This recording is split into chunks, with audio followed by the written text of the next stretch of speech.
नमस्ते मित्रों, मैं हूं लक्ष्मण प्रसाद शास्त्री और आप देख रहे हैं आर्षज्ञान चैनल। आज का मेरा विषय है, क्या आर्यों को अर्थात हिंदुओं को कब्र की पूजा करनी चाहिए। मित्रों, मैं आज इसी विषय पर संक्षिप्त चर्चा करना चाहता हूँ। आशा करता हूँ कि आप मेरे विचार को ध्यानपूर्वक सुनेंगे और लाभान्वित होंगे।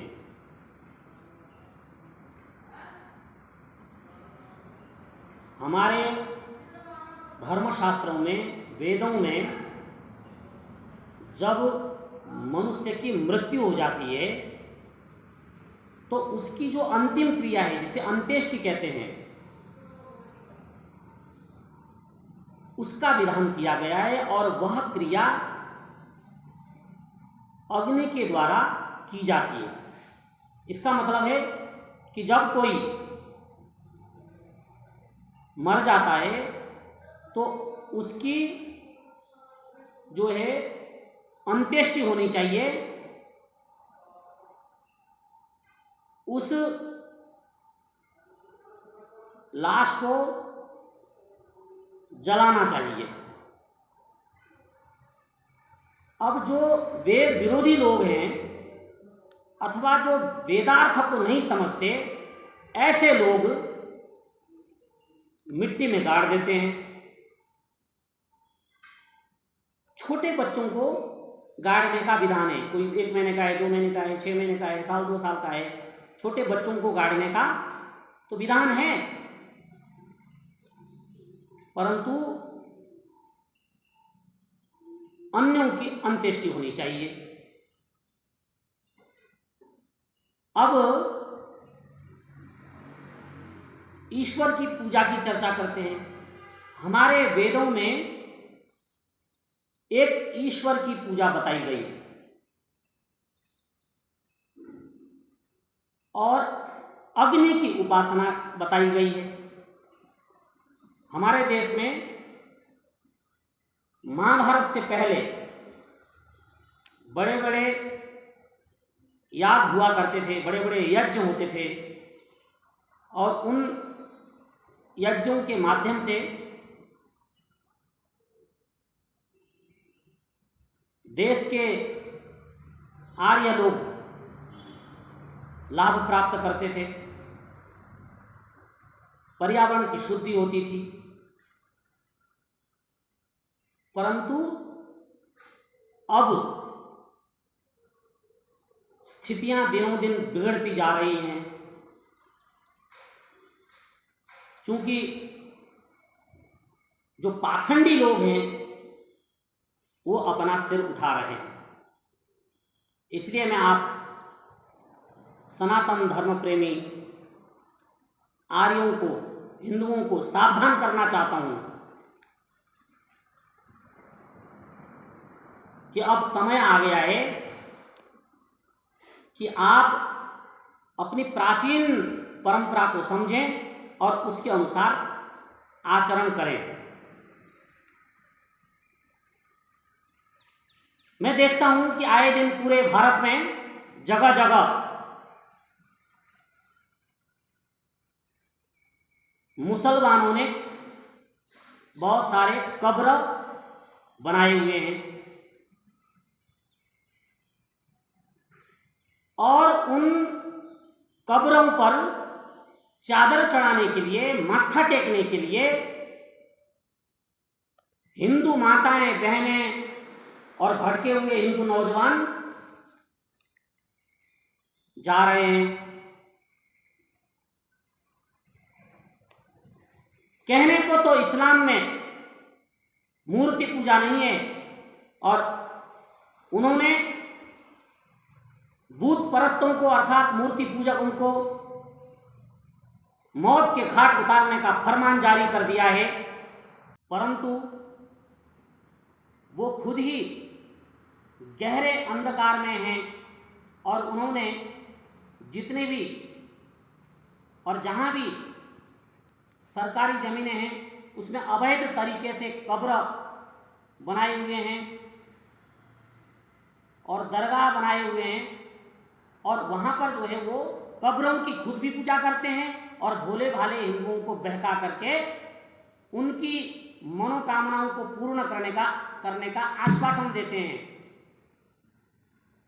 मित्रों, मैं आपसे पूछना चाहता हूं और आपको सावधान करना चाहता हूं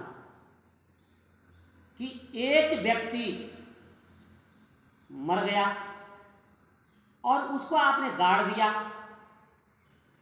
और वो महीने 2 महीने के बाद जो है सड़ जाता है, गल जाता है, उसकी अस्थियां भी आने वाले 200-400 साल में पूरी तरह जो है सड़ नष्ट हो जाती हैं। तो क्या ऐसा मुर्दा अथवा खाली मुर्दे का जो स्थान है, क्या हिंदुओं की मनोकामनाओं को पूर्ण कर सकता है?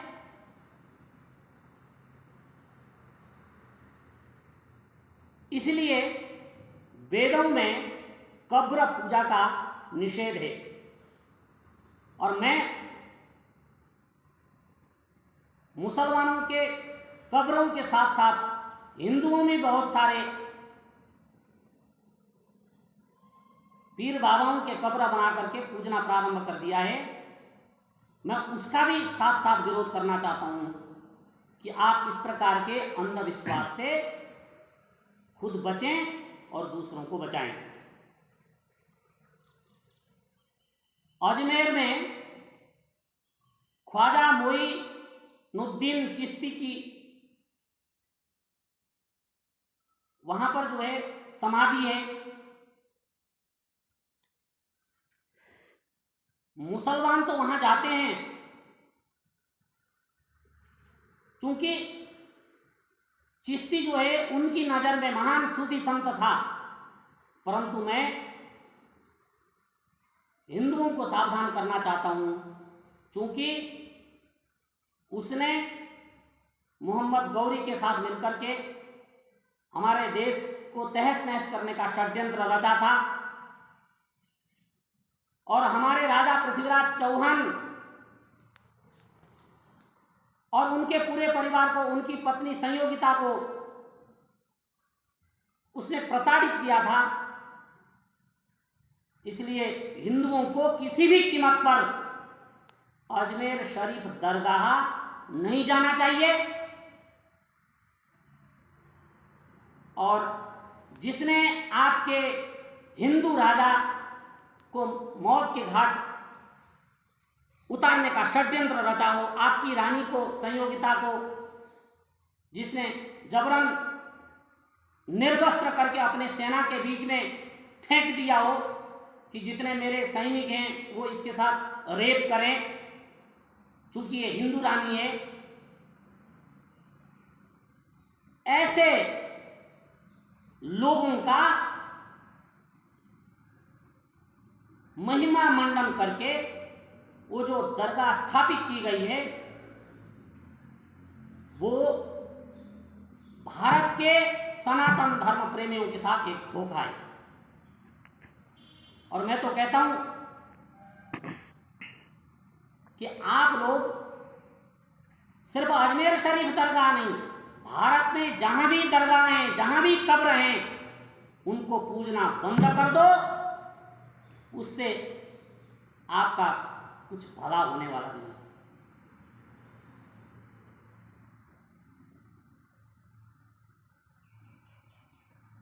और मैं तो भारत सरकार से एक निवेदन करना चाहता हूं, जितने भी अवैध कब्र हैं, अवैध जितने भी स्थान हैं, उनको तुरंत ही तहस नहस कर देना चाहिए।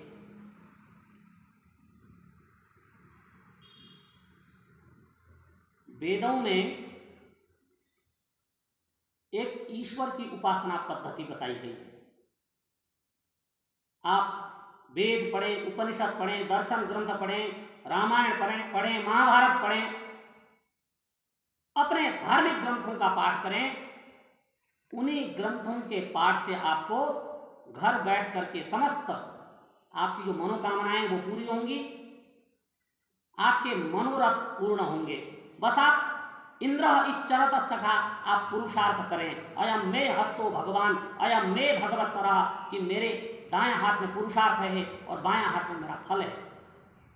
जो पुरुषार्थी होता है वो जो चाहता है वो सिद्ध करता है, प्राप्त करता है। जो आलसी होता है, जो निकम्मा होता है, उसे कुछ नहीं मिलता।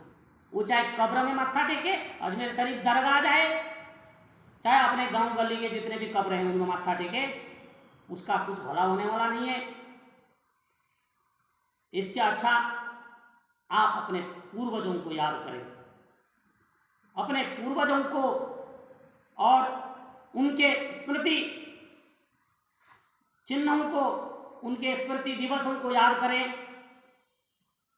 उससे आपको बहुत कुछ प्राप्त होगा।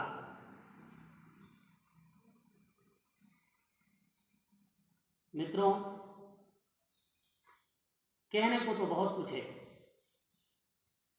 परंतु मैं आपको सावधान करते हुए इतना निवेदन करना चाहता हूं कि आजकल हम भारत में जितने भी इन मुसलमानों के द्वारा बनाए हुए कब्र हैं वहां पर मत्था टेकने जाते हैं। बहुत सारे नौजवान, बहुत सारी माताएं जाती हैं। मैं उन सभी माताओं से, बहनों से, भाइयों से हाथ जोड़कर निवेदन करना चाहता हूं, विचार कीजिए। अफगानिस्तान में गजनी नामक स्थान में मोहम्मद गौरी की कब्र बनी हुई है और उस कब्र पर मत्था टेकने के लिए, चादर चढ़ाने के लिए जब गजनी वासी जाते हैं तो गौरी के समाधि के बगल में राजा पृथ्वीराज चौहान की कच्ची समाधि बनी हुई है और उस समाधि के बाहर एक बहुत बड़ा जूता रखा हुआ है। पहले वो लोग पृथ्वीराज चौहान की कब्र पर जूते मारते हैं, देखो ये हिंदू राजा है, देखो ये हिंदू राजा है। और उसके बाद गौरी की समाधि पर फूल चढ़ाते हैं, चादर चढ़ाते हैं। विचार करो हिंदुओं, तुम्हारे राजा की कब्र पर, तुम्हारे राजा की समाधि पर ये कठमुल्ले चादर और पुष्प नहीं चढ़ाते, अपितु जूतों से प्रहार करते हैं। तो क्या हम इतने बुद्धिहीन हो गए हैं कि इनके कब्रों पर पुष्प और चादर लेके पहुंच जाते हैं?